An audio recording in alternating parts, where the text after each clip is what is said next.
Bo día, a ver como podemos matricular usuarios dentro do noso curso, vale?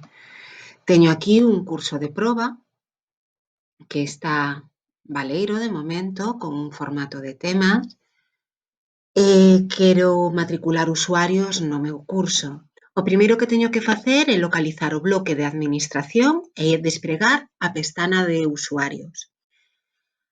Vamos a ver os métodos de matriculacións que temos. Agora mesmo temos activas só as matriculacións manuais e son as primeiras que imos a ver. Como matriculamos manualmente o noso alumnado? Imos a usuarios matriculados e lle damos o botón de matricular usuarios. Aquí buscamos o nome do noso alumno, por exemplo, vale? E lle dou buscar e voulle dar a Elvira Castro o rol de student. Moi ben, vou buscar outra persoa máis, por exemplo, a Francisco. Busco e voulle asignar a Francisco o rol de student. E vou a buscar outro alumno que teño co nome proba, por exemplo, e matriculo a proba no noso curso. Rematamos a matriculación do usuario. Fixádevos que o que temos aquí, temos todos os usuarios do noso curso. Ademais, podemos filtralos polo papel manager. Neste curso non hai ninguén. Teacher, temos a Pitusa, profesora de proba. Student, temos a estes 3 students.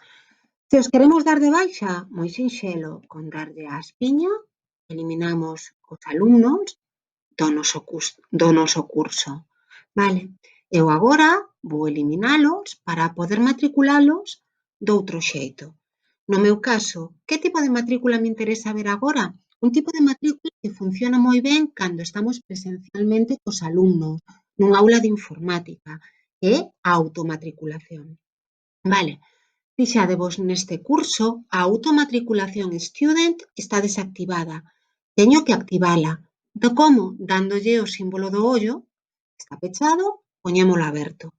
Vale, voulle dar a esta engranaxe para ver como podemos editar esta automatriculación. Moi ben. Que nos permite? Nome personalizado da instancia, ímolo deixar baleiro, activar as matriculacións existentes, non o tocamos, permitir novas matriculacións, sí, chave de automatriculación, vola recomendo. Que vai ser? Vai a ser o contrasinal que o alumnado ten que introducir para poderse matricular no curso. Vale? Ben, utilice chaves de matriculación de grupo, sería para o caso no que tiveramos grupos e quixéramos que se metese cada alumno no seu grupo.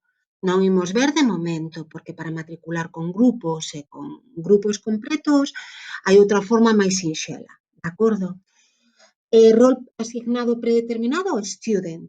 Despois temos aquí unha serie de casillas que nos sirven para restringir. Por exemplo, se queremos que se matriculen nos primeiros 15 días do curso, se queremos que haxa unhas datas concretas de matriculación, se queremos desmatricular usuarios despois de estar un ano sen entrar no aula virtual, se temos un número máximo de usuarios matriculados, por exemplo, se temos un grupo con 20 nenos, non podemos ter 22 no aula virtual. Vale.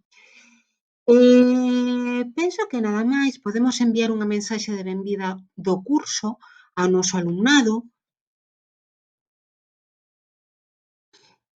Se lles enviará, penso que tanto na plataforma como por correo electrónico se o teñen correctamente configurado no aula virtual.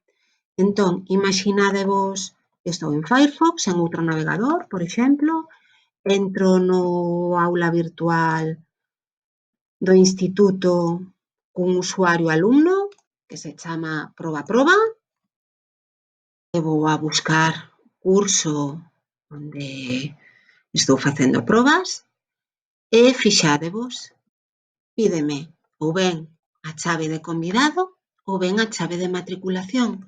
No meu caso, vou a introducir a chave de matriculación, que se todos lembrades, pois poñía matrícula e doulle matricúlame.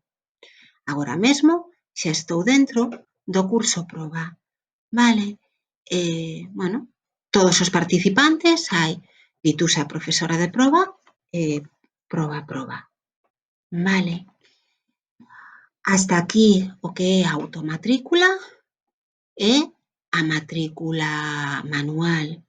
No próximo vídeo veremos primeiro como crear grupos e un método de matriculación que para os institutos sí que é interesante porque son moitos profesores que imparten clase un mesmo grupo clase.